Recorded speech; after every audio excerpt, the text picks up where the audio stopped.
चर्चा की शुरुआत सबसे पहले मैं अमीन साहब आप ही के साथ करना चाहूंगी।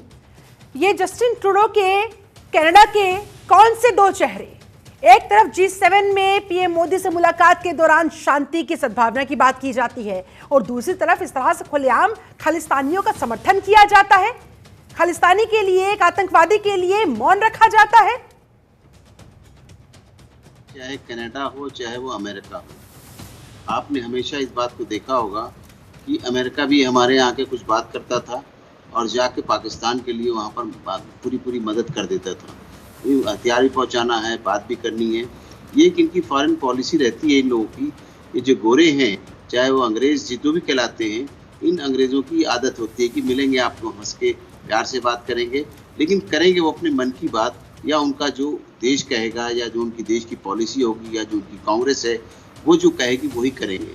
आप देखिए कि इनको खालिस्तान के एक्चुअली क्या है कि वही समझते हैं, कनाडा हो चाहे वो अमेरिका हो, कि खालिस्तान एक देश बनाना चाहते हैं सिख लोग, इसलिए ये एक पॉलिटिकल वो है, आतंकवाद नहीं समझते। लेकिन हमारे यहाँ इनकी जो गतिविधियाँ थी वो आतंकी थी, लेकिन इनको वो लोग नहीं मानते इस बात को, इसलिए उन्होंने अपनी पार्लियामेंट के अंदर मौन रखा कि ये एक आज़ाद भारत के अंदर खालिस्तान बनाना चाहता है, वो उसका अपना अधिकार है, वो एक पॉलिटिकल लीडर है। इस बात पे उन्होंने किया है और ये बातें तो कुछ भी करेंगे।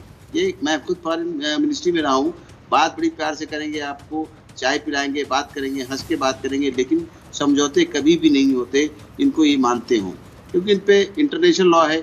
इंटरनेशनल लॉ सिर्फ कहता है, करता नहीं है ना, लागू करने के लिए इन्फोर्स कोई एजेंसी है।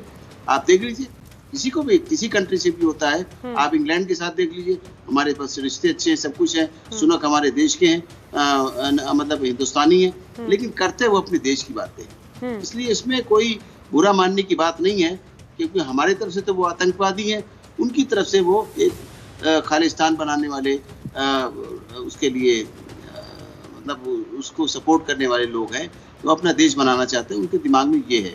और वहाँ पर कनाडा में आपने देखा होगा कि कनाडा है, आपका जर्मनी है और आपको मिलेगा अमेरिका। यहाँ पे ये जो सिख है कम्युनिटी, इसका बहुत ज़्यादा वहाँ पे प्रभाव है और वहाँ काफ़ी लोग हैं, ये टेक्निकल माइंडेड होते हैं सारे।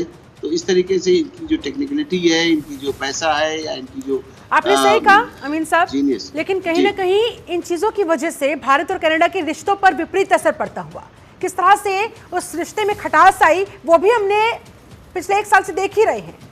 नहीं, रिश्ते में खटास है, कुछ है, लेकिन करना उनको अपने हिसाब से ही है। आपको मैं आज बता रहा हूँ, फॉरेन पॉलिसी उनकी क्या है, वो उस पर स्टैंड करेंगे। हमारी फॉरेन पॉलिसी क्या है, हम स्टैंड करेंगे। वो हमारी, इनके अंदर कोई भावनात्मक लगाव नहीं होता डिप्लोमेट्स के अंदर, चाहे वो मेरे हों या उनके हों।